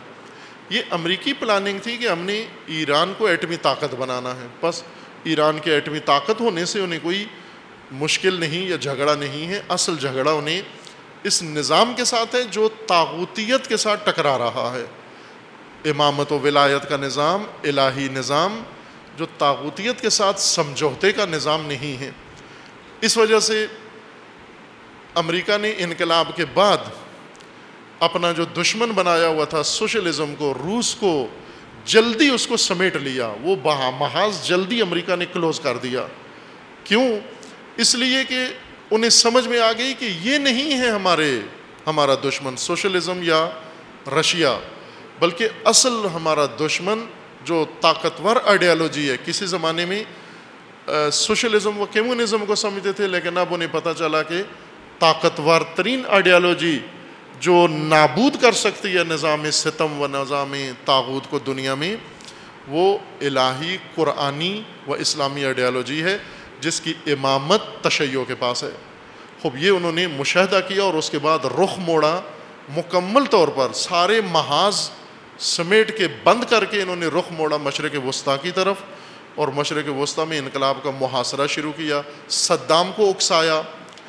آج جو کچھ ہوا ہے، صدام نے اسی مقصود کے لیے حملہ کیا تھا، جس مقصود کے لیے یہ مذاکرات ہوئے ہیں، جس مقصود کے لیے یہ ڈپلومیسی جنگ ہے، اسی کے لیے وہ مسلحانہ جنگ ہوئی۔ اس کے بعد بارہا و بارہا ملک کے اندر، ایران کے اندر انقلاب کے خلاف و نظام ولایت کے خلاف ایسے بحران کھڑے کیے گئے، اندر فتنے پالے گئے۔ 2009 میں ایک شدید ترین بحران نظام کے خلاف کھڑا کیا گیا، جس میں حکومت کے ارکان کو استعمال کیا گیا۔ آپ توجہ کریں کہ جن کو ایران کی اصطلاح میں کہا جاتا ہے سران فتنہ، سرغنے، فتنے کے سرغنے، 3 آدمی ہیں جنہیں کھل کے کہتے ہیں فتنے کا سرغنہ، اور چوتھے کو کہتے ہیں یہ اس فتنے کا پشتیبان تھا، اس نے اس کی حمایت کی ہے۔ وہ 3 آدمی کون ہیں؟ 2 ابھی نظر بند ہیں۔ ایک مہدی کروبی، جو پارلیمنٹ کا 5 سال رئیس رہ چکا ہے، ایرانی پارلیمنٹ کا سابقہ رئیس، یہ فتنے کا سرغنہ بنا 2009 میں۔ میر حسین موسوی، جو 8 سال مسلسل پرائم منسٹر رہا ایران کے اندر، وزیر اعظم رہا، یہ فتنے کا سرغنہ۔ اور محمد خاتمی، جو 8 سال پریزیڈنٹ رہا ہے، 8 سال صدر رہا ہے ملک کا، اور تقریباً 16 سال شاید وزیر رہا ہے ملک کے اندر، یہ فتنے کے سرغنوں میں سے تھے یہ افراد۔ اور چوتھا شخص جس کو فتنے کی سپورٹ پرسن سمجھا جاتا ہے، رفسنجانی صاحب، کہ یہ ان تینوں کے سرپرست کا کردار ادا کیا۔ خوب آپ توجہ کریں، یہ فتنہ 2009 میں اتنا تباہ کن تھا، زلزلہ تھا نظام ولایت کے خلاف، اندر سے اس نے واقعاً ستون ہلا دیے تھے۔ اس فتنے نے سب سے، صدام کی جنگ اس فتنے کے مقابلے میں کچھ بھی نہیں تھی، اتنا شدید زلزلہ تھا۔ لیکن اللہ نے جس طرح طبس میں انقلاب کو بچایا، جس طرح جنگ میں انقلاب کو بچایا، جس طرح باقی حوادث سے انقلاب کو بچایا، اس فتنے سے بھی بچایا۔ اور اس فتنے سے بچنے کے لیے جو سب سے بڑا وسیلہ اللہ تعالیٰ نے فراہم کیا، وہ رہبر کی بصیرت تھی، الہی بصیرت، کہ اس عظیم فتنے سے، وہ بحران سے، تباہ کن بحران سے نظام کو، انقلاب کو، ملک و مملکت، ہر چیز کو بچا لیا۔ یہ اس لیے عرض کر رہا ہوں کہ یہ ایک مسلسل نبرد ہے انقلاب کے خلاف، اور اس فتنے میں سعودی عرب نے بڑا اہم کردار ادا کیا۔ ایک کتاب بھی ہے، اسی وقت ہم نے نشر بھی کی تھی، انگلش میں نشر ہوئی تھی، ڈیفیٹڈ ریولوشن ان ایران کے نام سے۔ اردو میں ہمارے دوستان وہ ابھی تک لگے ہوئے ہیں، 4-5 سال سے چھپ نہیں سکی۔ 2009 سے شروع کیا انہوں نے اس کتاب کو چھپائی، لیکن چونکہ شاید نہیں ان سے ہو سکی، لیکن انگلش میں اسی ابتدائی 2 مہینے کے اندر چھپ گئی تھی۔ اس کے اندر یہ سارا ماجرا تفصیل کے ساتھ بیان کیا ہے، اور جو انگلش پڑھتے ہیں ان تک پہنچی بھی ہوگی، شاید پاکستان میں پہنچی یا نہیں پہنچی، لیکن باقی دنیا میں مطالعہ ہوا اس کا۔ وہاں پر اس فتنے کے متعلق اشارہ کیا تھا ہم نے۔ اسی کا ایک سلسلہ یہ ایٹمی ڈپلومیسی جنگ ہے۔ بہانہ بنایا انہوں نے کہ ایران ایٹمی طاقت بن کے بم بنا رہا ہے اور اس بم سے اسرائیل کو خطرہ ہے. اب یہ حقیقت بھی ہے کہ وہ ملک جو صاف کھل کے اپنی اسٹریٹجی میں کہتا ہے اسرائیل کو محو ہو جانا چاہیے، تو اس سے خطرہ ہے اسرائیل کو. اور وہ ملک اگر ایٹمی طاقت بن جائے تو ان کی ساری محنت ضائع چلی جاتی ہے، رائگان چلی جاتی ہے. اس لیے انہوں نے، اوباما نے بھی صراحت سے کہا ہے کہ ہم کوئی ایسا نظام و مملکت و برنامہ نہیں چلنے دیں گے جس سے اسرائیل خطرے میں پڑ جائے، اگرچہ وہ کوئی اسلامی ملک ہی کیوں نہ ہو. اس ملک کو ہی ختم کرنا پڑا ہم کر دیں گے، اسرائیل کا تحفظ ہر قیمت پر ہم نے کرنا ہے. اور یہاں تک آئے ہیں آگے. یہ ایک صرف ایشو بنایا انہوں نے تاکہ پھر اس بہانے سے انقلاب کو نقصان پہنچا سکیں و ضرر پہنچائیں، اندر کے حالات بگاڑنے کے لیے. سب سے مؤثر ہتھیار ابھی تک جو دشمنان انقلاب نے و شیطانوں نے استعمال کیا ہے وہ اقتصادی پابندیوں کا ہتھیار ہے. اب اس نے ملکی اقتصاد کو سخت نقصان پہنچایا ہے. کرنسی کا ریٹ بہت ڈاؤن ہو گیا، مہنگائی بڑھ گئی، لوگوں کی عام زندگی متاثر ہوئی ایران کے اندر. باہر کے ایسے میں پھر بھی آپ پابندیوں جب سے شروع ہوئی ان پابندیوں سے لے کر ابھی تک کہ گویا تقریباً 10-12 سال ہو چکے ہیں. 12 سال سے پابندیوں میں شدت آئی اور 12 سال انہوں نے پابندیاں، شدید ترین پابندیوں میں ملک چلایا اور ملک کی ترقی بھی کی اور ملک کو آگے بڑھایا. اب سال بہ سال جائیں ایران کا مشاہدہ کریں، ترقیاتی کاموں کا جائزہ لیں کہ سال بہ سال کتنی ترقی کر رہا ہے ایسا ملک جو پابندیوں کے اندر ہے. ساتھ انہوں نے مذاکرات بھی کیے. وہ مذاکرات میں نشیب و فراز آتا رہا. یہی جو ابھی پریزیڈنٹ ہیں یہ کسی زمانے میں ایٹمی مذاکرات، ایٹمی فائل کے مذاکرات کے یہ چیف ڈپلومیٹ تھے. آغا روحانی، حسن روحانی صاحب جو ابھی پریزیڈنٹ ہیں، یہ اس وقت ڈپلومیٹ تھے. محمد خاتمی صاحب کی حکومت تھی اور مذاکرات کا کام انہیں سونپا گیا تھا کہ یہ سیکیورٹی چیف تھے سیکیورٹی کونسل کے، اور سینئر ڈپلومیٹ کے طور پر یہی جایا کرتے تھے جنیوا، ویانا اور دیگر جگہوں پر امریکہ وغیرہ میں، اور جا کر مذاکرات شروع کرتے تھے. ان کی سرپرستی میں 8 سال تک انہوں نے ایٹمی فائل روحانی صاحب نے ایز اے ڈپلومیٹ مذاکرات کیے. اس وقت یہ پورا گروہ جو ان کا منصوبہ یہ تھا، اور انہوں نے یک طرفہ طور پر ان کے کہے بغیر انہوں نے ایٹمی اپنا منصوبہ روک دیا تھا. رضاکارانہ طور پر اپنی حسن نیت بتانے کے لیے، خیر سگالی کے لیے خاتمی صاحب کے حکم پر اور روحانی صاحب نے یہ ایٹمی منصوبہ خود ہی یک طرفہ طور پر بند کر دیا کہ کہیں بھی جہاں جہاں تھے تالے لگا دیے کہ کچھ بھی نہیں کریں گے ہم. حتیٰ یونیورسٹیوں میں پڑھانے پہ پابندی لگا دی تاکہ لوگ اعتماد کریں، امریکہ ہم پر اعتماد کرے کہ ہم ایسا کوئی بم بنانے کا ارادہ نہیں رکھتے. وہ 8 سال خاتمی صاحب کے گزرے، یک طرفہ طور پر انہوں نے ایٹمی پلان اپنا چھوڑ دیا، اور چھوڑنے کے بعد بھی کوئی مسئلہ حل نہیں ہوا بلکہ پابندیاں شدید سے شدید تر ہوتی گئیں، جبکہ انہوں نے رضاکارانہ طور پر اپنا منصوبہ خود بند کر دیا تھا. پھر بھی پابندیاں لگتی رہیں. پھر نئے صدر آئے احمدی نژاد، انہوں نے آ کر کہا جب پابندیاں ہی لگانی ہیں آپ نے، ہم بند کیا ہوا ہے اور آپ پابندیاں لگا رہے ہیں، تو اگر پابندیوں میں ہی ہم نے بند رکھنا ہے اس کو تو ہم کیوں نہ پھر ان پابندیوں میں اپنا کام کریں.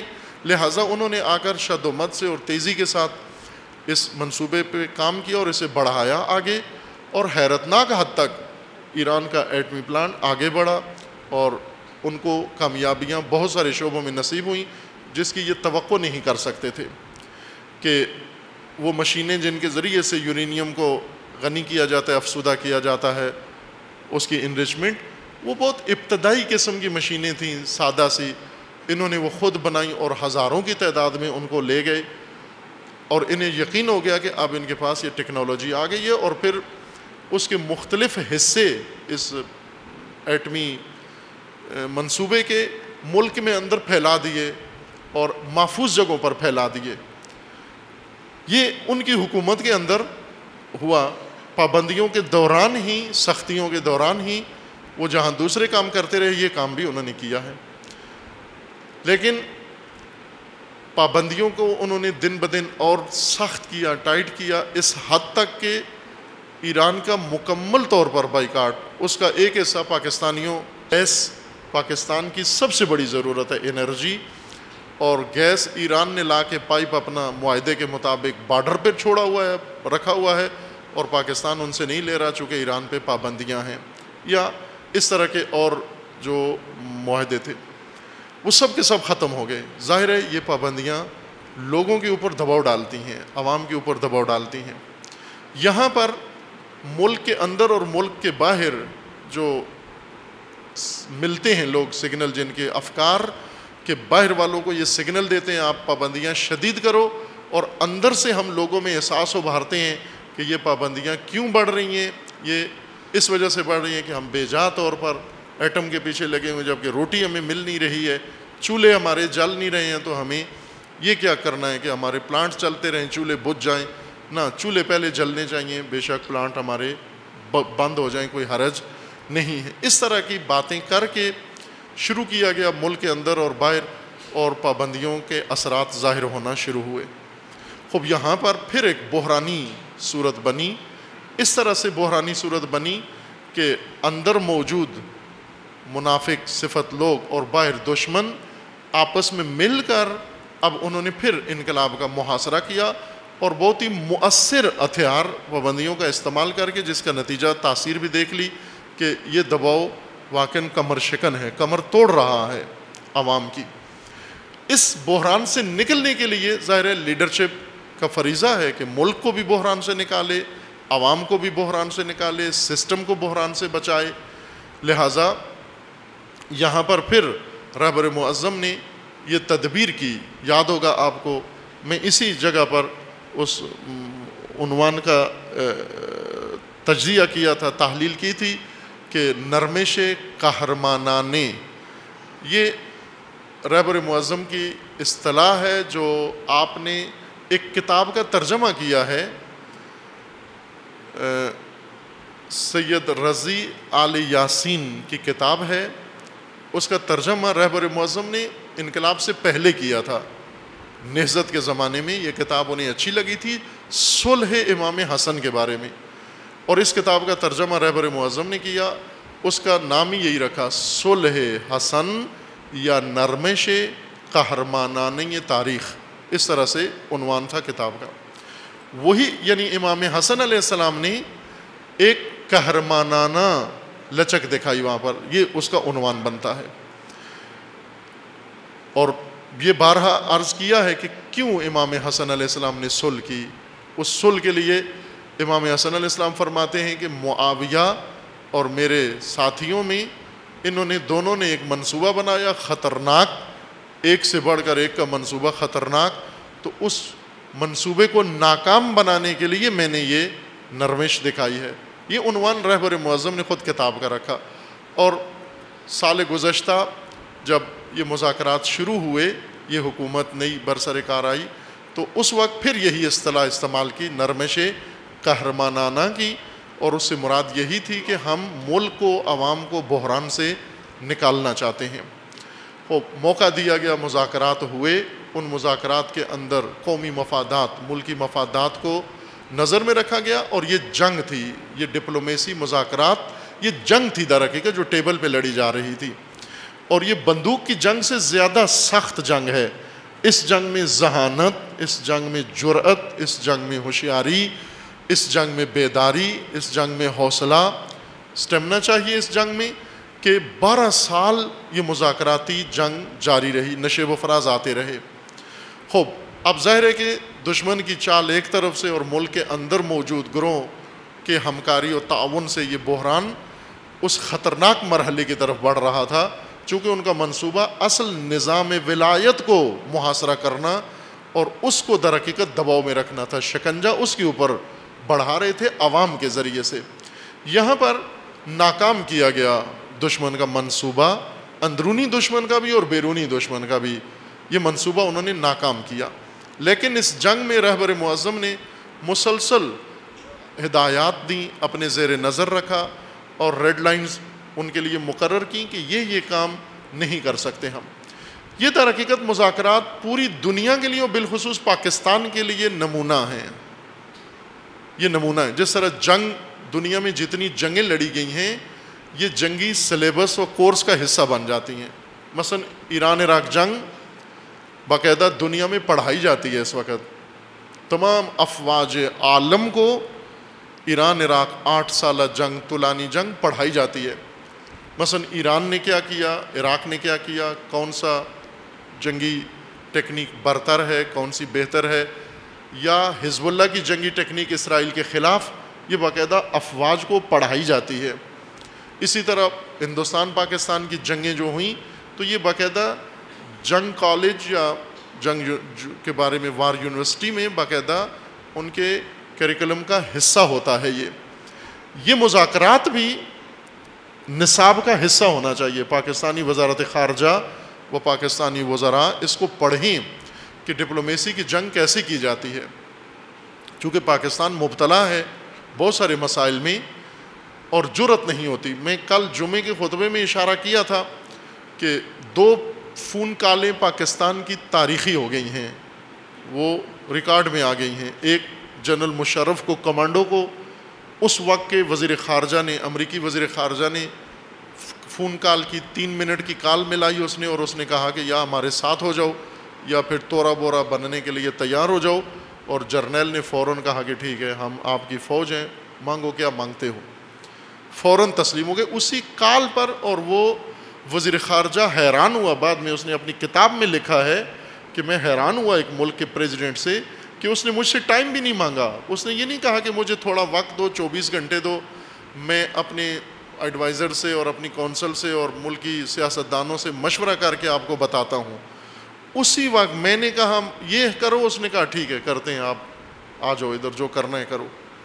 اور دوسری کال چند دن پہلے آئی ہے کہ پاکستانی اہلکاروں نے, سیکیورٹی کے اہلکاروں نے NGO پکڑی 2-3, جن میں ایک سیو دا چلڈرن, جس کا آ گیا اخباروں کے اندر تذکرہ. اس کو تشخیص دیا گیا کہ یہ ملک دشمن ہے, پاکستان دشمن NGO ہے اور ان سرگرمیوں میں ملوث ہے. یہ وزیر داخلہ نے بیان دیا پچھلے جمعے کہ بھارت, اسرائیل اور امریکہ اس کی مدد کرتا ہے, اس NGO کی, اور ان کے تعاون سے پاکستان کے اندر یہ ملک دشمن ان سرگرمیوں میں ملوث ہے. لیکن یہ اس NGO کو چلنا ہے. وزیر داخلہ نے حکم دے کر اس کا دفتر بند کروایا, اور ادھر سے وزیر اعظم کو فون آیا کہ یہ NGO چلنی چاہیے, اور وزیر اعظم نے وزیر داخلہ کو بتائے بغیر حکم دے دیا کہ یہ NGO کا دفتر کھل جائے, تالا کھل جائے, یہ چلنی چاہیے, ایک فون کال پر. خوب یہاں پر آپ 12 سالہ مذاکرات کی جنگ, اور وہ بھی 5 ایٹمی طاقتوں کے ساتھ, جن میں سے ایک بدتر ہیں, اور سب سے زیادہ خباثت, سب سے زیادہ خبیث ملک جنہوں نے اس جنگ میں بہت خباثت کی ہے, وہ چین اور روس ہیں اس مذاکراتی جنگ میں, کہ انہوں نے امریکہ سے بھی فائدہ اٹھایا ہے, ایران سے بھی فائدہ اٹھایا ہے. وہ امریکہ کو کہتے تھے کہ ہماری یہ بات مانو ورنہ ہم ایران کے حق میں ہو جائیں گے, اور پھر ایران کے اوپر دباؤ ڈالتے تھے کہ آپ ہماری یہ ڈیمانڈ پوری کرو ورنہ ہم آپ کے خلاف امریکہ کے ساتھ ہو جائیں گے. اور اس طرح ان دونوں نے مفادات حاصل کیے بنیے کے طور پر. انہوں نے سیاست نہیں کی, انہوں نے تجارت کی ہے مذاکرات کے اندر, اور خوب کمایا, اور ابھی بھی کمائیں گے, یہ کمانے کے لیے آمادہ ہیں. دوسرے ممالک بھی یورپی ممالک تھے. اب توجہ کریں کہ یہ بدماش ملک ہیں, یہ دنیا کے بدماش ایک طرف اور نظام الہی کا نمائندے ایک طرف. اصل مذاکرات جو تھے وہ یہ کنٹوٹے بدماش دنیا کے ایک طرف, یا کفن چور مردہ خور علامہ اقبال کے بقول, اور ایک طرف سے نظام الہی, یا ایک طرف سے کہیں اسلام کا پرچمدار تشیع ایک طرف مذاکرات میں بیٹھا ہوا ہے. یہ بہت ہی تاریخی بات ہے کہ 12 سالہ مذاکرات جنگ لڑی گئی ٹیبل کے اوپر, اور یہ جنگ ابھی ختم نہیں ہوئی. یہ بیانیہ ہے, معاہدہ ابھی نہیں ہوا عزیزان, یہ بیانیہ ہے, ایک مشترکہ بیانیہ انہوں نے شائع کیا ہے 5 ملکوں نے ایران کے ساتھ مل کر. یہ 6 ملک ادھر تھے اور 7واں ایران تھا. انہوں نے دو طرفہ ایک بیانیہ نشر کیا ہے. ابھی اس بیانیے کے اوپر اب پوری دنیا کے اوپر بہت محتاط انداز سے تبصرہ ہو رہا ہے. اس کی مخالفت بھی ہو رہی ہے, اس کی حمایت بھی ہو رہی ہے ہر جگہ. امریکہ میں اس کے حامی بھی ہیں, اس کے مخالف بھی ہیں. اوباما اور اس کی جماعت اس کے حامی ہیں.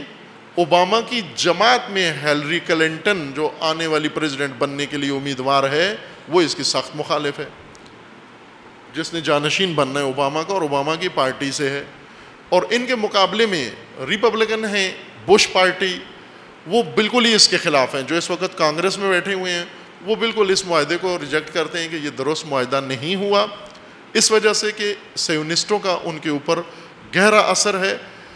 اسرائیل اور سعودی عرب سب سے زیادہ اس معاہدے کے خلاف ہیں, اس بیانیے کے, کہ یہ غلط ہوا ہے, یہ نہیں ہونا چاہیے تھا. اور تڑپ رہے ہیں دونوں, سعودی عرب اور اسرائیل, یہ دونوں. ایران کے اندر بھی اس کے مخالف بھی ہیں, اس کے حامی بھی ہیں, اور پوری دنیا میں ایسے ہے, مخالف بھی ہیں اس کے اور اس کے حامی بھی ہیں. مخالفین اپنے تحفظات ظاہر کرتے ہیں, اس کے حامی اپنے تحفظات فوائد ظاہر کرتے ہیں. خوب یہ سلسلہ ابھی جاری ہے, یہ یوں نہیں کہ ابھی ختم ہو گیا سب کچھ. یہ بیانیے جو عوام کے سامنے دیے جاتے ہیں وہ کچھ اور ہیں, اور جو پیچھے دروازوں کے پیچھے سائن کیے جاتے ہیں وہ چیزیں کچھ اور ہیں. اب ابھی آنے والے دنوں میں کانگریس نے اوباما کے اس اقدام کو کانگریس میں لے جانا ہے اور وہاں جا کر اس کے بارے میں ووٹنگ ہونی ہے امریکی کانگریس میں. ادھر سے ایرانی پارلیمنٹ نے بھی قانون تصویب کر دیا ہے کہ یہ مشترکہ بیانیہ اور معاہدہ جو ہوا ہے ویانا میں, یہ پارلیمنٹ میں آئے گا, ایرانی پارلیمنٹ میں اس کی ہر شق کو دوبارہ پڑھا جائے گا. اگر ملکی مفاد میں ہوا تو پارلیمنٹ اجازت دے گی, ورنہ اجازت نہیں دے گی. خوب یہ اس طرح سے نہیں ہوگا کہ یا ہوگا یا نہیں ہوگا, نہ, یہ ہوگا بھی اور نہیں بھی ہوگا, چونکہ یہ ایک جنگ ہے, یہ جاری رہے گی, اسی طرح سے جاری رہے گی. ایران کے اندر بھی اور امریکہ کے اندر بھی اور ان شیطانی طاقتوں کے اندر بھی. وہ پابندیاں نہیں اٹھائیں گے ایران سے, قطعاً نہیں اٹھائیں گے, چونکہ پہلی دفعہ انقلاب آنے کے بعد اتنا مؤثر ہتھیار ان کے ہاتھ آیا ہے جو ایران کو متاثر کر سکا ہے. ورنہ 3 لاکھ شہداء, صدام نے 3 لاکھ جوان شہید کیے ایران کے, ذرا برابر ایران متاثر نہیں ہوا. قبرستان بھرے ہوئے ہیں, ذرا برابر متاثر نہیں ہوا, کوئی دباؤ محسوس نہیں کیا. حتیٰ پورے خاندان شہید ہو گئے, انہوں نے بالکل دباؤ محسوس نہیں کیا. یہاں آ کر دباؤ سارے طبقات نے محسوس کیا ہے کہ دباؤ پڑ رہا ہے, کمر پہ دباؤ پڑ رہا ہے, بس کمر سیدھی کرنی چاہیے. انہیں بھی احساس ہوا ہے کہ ہم پہلے سیاسی اور پہلے فوجی اور پہلے دوسرے حربے اور ہتھیار استعمال کرتے رہے, جبکہ اصل ہتھیار یہ تھا پابندیوں کا. اور ظاہر ہے کہ وہ اس ہتھیار کو کبھی ضائع نہیں کریں گے, قطر نہیں اٹھائیں گے, پابندیاں کھیلیں گے. خوب ادھر بھی ان کو طریقہ آتا ہے ان سے کھیلنے کا. ادھر یہ ذہن میں رہے سب, چونکہ جو لوگ بھی انقلاب کے حامی ہیں, وہ انقلاب کے مددگار ہیں, وہ انقلاب کے پشتیبان ہیں پاکستان میں, وہ پوری دنیا میں, ان کے لیے بھی واقعاً سنجیدہ مسئلہ ہے, دوسروں کے لیے بھی ہے, سنجیدہ مسئلہ ہے. عزیزان, ایران کے اندر آپ کو معلوم ہونا چاہیے کہ سپریم پاور, سپریم اقتدار رہبری ہے. کوئی کام رہبری کے اجازت کے بغیر ایران میں نہیں ہو سکتا. بھلے یہ رہبری کا محاصرہ کرنے کے لیے ماحول بناتے ہیں کہ رہبر کو عوام کے مقابلے میں لے آئیں, عوام کو رہبر کے مقابلے میں لے آئیں, یہ شیطنت ہوتی رہتی ہے. لیکن الحمدللہ رہبر معظم نے ہمیشہ ان بحرانوں کو, ان فتنوں کو ناکام بنایا ہے. اور جب بھی انہوں نے تدبیر مکر کیا ہے, اللہ کے مکر نے ان کو رسوا کیا ہے, اور ہوں گے اور ہو رہے ہیں انشاءاللہ. یہاں جیسے اشارہ کیا کہ سابقہ پریزیڈنٹ خاتمی صاحب وہ انقلاب کے ملک میں پریزیڈنٹ تھا, لیکن ابھی فتنے کا سرغنہ کہلاتا ہے, اور باقاعدہ ایرانی کورٹ نے اس کی تصویر اخبار میں دینا ممنوع ہے, جرم ہے. خاتمی کی تصویر ٹی وی میں آنا, اخباروں میں آنا, میگزین میں آنا, پرنٹ کرنا, یہ جرم ہے. ملک کا سابقہ صدر رہا ہے, کیوں؟ کہ مجرم ہے, اس نے فتنہ کھڑا کیا 2009 میں. اسی طرح جو دوسرے ہیں 2-3 آدمی, ان کا بھی یہی حال ہے. یہ ہو سکتا ہے کہ حکومت کے اندر کارندے, بیوروکریٹس, ڈپلومیٹ یہ ممکن ہے کچھ نہ کچھ کریں، آگے پیچھے کریں، اونچ نیچ کریں، ان سے توقع ہو سکتی ہے، کروبی اوپر نیچے ہو سکتے ہیں، میر حسین موسوی اوپر نیچے ہو سکتا ہے، لیکن یہ سپریم طاقت نہیں ہے، پریزیڈنٹ سپریم پاور نہیں ہے، پارلیمنٹ سپریم پاور نہیں ہے، وہاں نظام جمہوری نہیں، ولایت کا نظام ہے، امامت کا نظام ہے، سپریم پاور ولی فقی ہے، اور ولی فقی کے ہوتے ہوئے اب یہ کوئی ایسا اقدام نہیں کر سکتے جو ان کی نیتوں میں ہے، چونکہ ولی فقی تمام مسئلے پر احاطہ رکھتے ہیں، اس لیے مطمئن رہیں تمام خیر خواہان انقلاب، تمام حامیان انقلاب، تمام دوستداران انقلاب، مطمئن رہیں کہ یہ مشکل پیش نہیں آئے گی، لیکن یہ ماننے والی بات ہے کہ ظاہر سی بات ہے ان پابندیوں نے ایران کے اوپر دباؤ ڈالا ہے، اور سخت دباؤ ڈالا ہے، جنگ سے زیادہ شدید دباؤ ڈالا ہے، اور رہبر کے فریضے میں سے ہے کہ ملک کو اس بحران سے نکالیں، عوام کو اس بحران و تشویش سے نکالیں۔ اب ڈپلومیسی کا ایک راستہ ہے، یہ جاری رہے گا، جیسے اشارہ کیا یہ جاری رہے گا، یہ کھیل، یہ جنگ جاری رہے گی، انہیں بھی طریقہ آتا ہے ان سے ڈیل کرنے کا، انہیں وہ بھی عادی ہو گئے ہیں ان سے مذاکرات کرنے کے، یہ سلسلہ جاری رہے گا، لیکن اس سے جو دوسرے موارد میں، دوسرے موضوعات کے اندر جو استفادہ کیا جائے گا وہ یہ ہے کہ ایران میں عنقریب الیکشن ہونے والے ہیں، پارلیمنٹ کے الیکشن ہونے والے ہیں، اسی سال میں ایران کے اندر الیکشن ہونے والے ہیں پارلیمنٹ کے۔ اس وقت پارلیمنٹ صدر روحانی کے خلاف جو گروپ ہے ان کی ہے، جن کو یہاں کی میڈیا کی زبان میں قدامت پرست کہا جاتا ہے، قدامت پرستوں کی اکثریت ہے، ان کے اپنے بقول اصول پرست یا اصول گرا کہتے ہیں، ایران کے اندر ان کے لیے سیاسی لفظ اصول گرا ہے، یہاں قدامت پرست ہے، اس وقت ان کی پارلیمنٹ ہے، اور یہ نمائندگی کرتے ہیں اصلاح طلب لوگوں کی، ریفارمسٹ روحانی صاحب یہ چاہتے ہیں کہ پارلیمنٹ میں ان کی اکثریت ہو جائے، ان کے گروپ کی، خاتمی صاحب، رفسنجانی صاحب اور روحانی صاحب کا جو گروپ ہے، یہ چاہتے ہیں کہ اس انتخابات میں یہ پاکستانیوں کے بقول کلین سویپ کریں اور تمام قدامت پرستوں کو پارلیمنٹ سے باہر نکال دیں، اور اس طرح پارلیمنٹ ان کے اختیار میں آ جائے، پھر یہ جو مرضی ہے کریں۔ لہٰذا ایران کے اندر مذاکرات کا جو اثر پڑے گا، ابھی جو زیادہ شدت آئے گی وہ انتخاباتی عمل میں ہے، چونکہ اس حکومت نے بیان دے دیے ہیں زیادہ کہ مسئلہ حل ہو گیا، پابندیاں اٹھ گئیں، اب فلاں ہو گیا، جبکہ کچھ بھی نہیں ہوا، ابھی نہ پابندیاں اٹھی، ایک بھی پابندی نہیں اٹھی ابھی، یہ بیانیہ ہے، 6 ماہ بعد اس کے اوپر عمل درآمد کا وقت آئے گا، اور وہ یہ کہیں گے کہ جیسا ہم نے کہا تھا ایران نہیں کر رہا، ہم نے کہا تھا یہ تالا لگاؤ، انہوں نے نہیں لگایا، ہم نے کہا تھا یہ روک دو، انہوں نے نہیں روکا، وہ پھر نئے سرے سے یہ ماجرا پھر شروع ہو جائے گا۔ یہ کہیں گے جو آپ نے کہا تھا، معاہدہ ہوا تھا ہم کر رہے ہیں، وہ کہیں گے جو ہم نے کہا تھا وہ آپ نہیں کر رہے ہیں، تو یہ دم چھوٹے گی نہیں، یہ سلسلہ جاری رہے گا۔ لیکن جو ہوگا کام، پابندیاں ہٹیں نہ ہٹیں، امریکہ میں بھی الیکشن ہو رہے ہیں اور یہاں پر بھی الیکشن ہو رہے ہیں، یہاں ایران میں جو الیکشن ہے یہ چاہ رہے ہیں ان کے لیے استفادہ کریں، لہٰذا تند و تیز شد و مد کے بیان کہ یہ جشن ہے، یہ بڑی کامیابی ہے، یہ فلاں ہے، جبکہ امریکہ بیان دے رہا ہے کہ ہمیں ایرانیوں پر اعتماد نہیں ہے، اور رہبر معظم نے کھل کے کہا ہے کہ ہمیں ان سب پر اعتماد نہیں ہے۔ خوب ایسی فضا میں یہ جنگ ہے عزیزان، یہ جنگ جاری تھی، ہے، اور آئندہ رہے گی یہ جنگ جاری، اس لیے اس کے جو اندرونی استفادے ہیں اس کی خاطر دونوں ملکوں کے اندر کوششیں ہو رہی ہیں۔ اوباما چاہتا ہے کہ یہ الیکشن وہ جیت جائے مذاکرات کا حوالہ دے کر کہ میں نے دنیا کو بہت بڑے خطرے سے بچا لیا۔ آپ اوباما کے بیان پڑھیں روز جو آ رہے ہیں کہ دنیا کو تباہی سے بچا لیا ہے۔ کس تباہی سے؟ ایران کے ساتھ معاہدہ کر کے، یعنی ایران دنیا پوری تباہ کرنے جا رہا تھا اور میں نے بچا لیا ہے۔ یہ امریکیوں کو باور کرا رہا ہے، اور روحانی صاحب اپنی قوم کو باور کرا رہے ہیں کہ میں نے ایرانیوں کو بھوک سے اور مرنے سے بچا لیا، یہ بھوک سے مرنے والے تھے اور میں نے ان کو بچا لیا ہے۔ اس نے دنیا بچا لی ہے، انہوں نے ایران بچا لیا تاکہ الیکشن جیت سکیں۔ یہ اس طرف ہے استفادہ کرنے کے لیے یہ ایشو چھیڑتے ہیں۔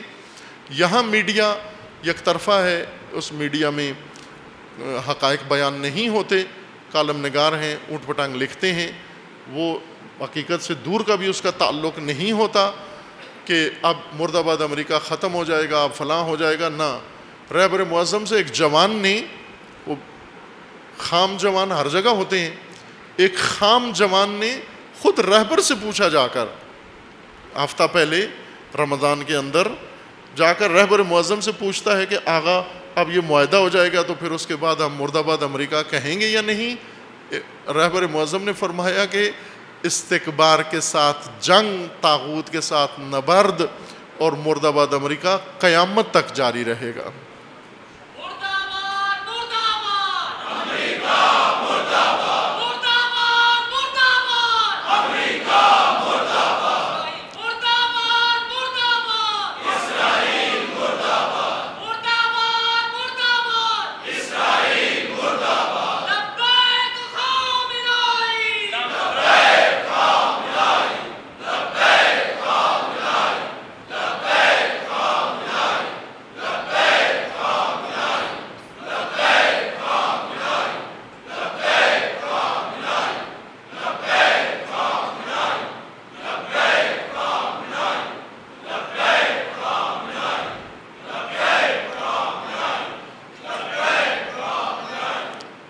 اس معاہدے کا ایک حصہ پاکستان سے مربوط ہے۔ ہمارے وزراء پہلے دن سے ہی بیان دینا شروع کر دیا کہ اب گیس آ رہی ہے، اب گیس پہنچ رہی ہے، اب 2 مہینے میں آئے گی، 6 مہینے میں آئے گی، نہیں آئے گی۔ چونکہ پہلے امریکہ نے روکا ہوا تھا، اب سعودی عرب نے روک لے گا۔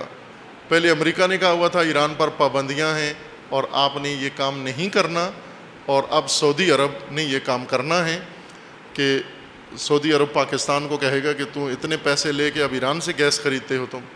سعودی عرب نے ابھی وکی لیکس نے ایک نیا ورژن نشر کیا ہے، سعودی عرب کے سیکریٹس۔ سعودی عرب کے سیکریٹس جو ہیں یہ انٹرنیٹ پر ہیں، آج کل زیادہ ان کا چرچا ہو رہا ہے۔ یہ تازہ ترین وکی لیکس کا اظہارات ہیں، سیکریٹس ہیں، کہ اس میں پاکستان کا زیادہ تعلق ہے، چونکہ سعودی عرب کا عمل دخل پاکستان میں زیادہ ہے، تو انہوں نے یہ کام کیا ہوا ہے کہ انڈیا کو بھی جا کر روکا ہے سعودی عرب نے کہ آپ ایران سے تیل نہ لیں۔ انہوں نے یہ کہا ہے کہ ہمارا جو تیل کا سسٹم ہے ریفائنری کا، وہ ایرانی تیل کے لیے ہے، ریفائنری سسٹم ہی ایسا ہوتا ہے، چونکہ تیل کی مختلف قسمیں ہیں۔ انہوں نے کہا کہ ہمارا سسٹم ہی ایسا ہے کہ ہم کسی اور ملک سے تیل لے ہی نہیں سکتے انڈیا والے۔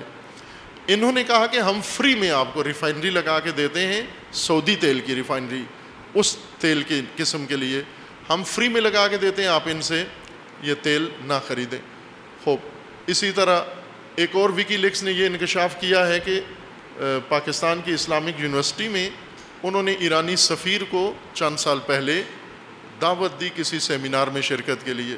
خوب، سعودیہ نے جا کر اوپر مل ملا کے وہ جو وائس چانسلر تھا یونیورسٹی کا، اسی کو نکلوا دیا، برخاست کروا دیا کہ یہ نامطلوب عنصر ہے، اس کو یونیورسٹی سے نکالا جائے۔ خوب، سعودی عرب اتنی پاکستان کے اندر مداخلت کرتا ہے، اخباروں میں اس کے بارے میں خبر نہیں چھپتی، تو وہ گیس کیسے لینے دے گا آپ کو؟ یہ خام خیالی میں مبتلا ہیں کہ سعودی عرب امریکہ کی غلامی سے زیادہ پستر ان بدوؤں کی غلامی ہے، کنگ سلمان کی غلامی ہے، اور ان وحشیوں کی غلامی ہے جو پاکستان کے نصیب ہوئی ہے، کہ خدا انشاءاللہ پاکستان کو اور تمام دنیا کو نجات عطا فرمائے۔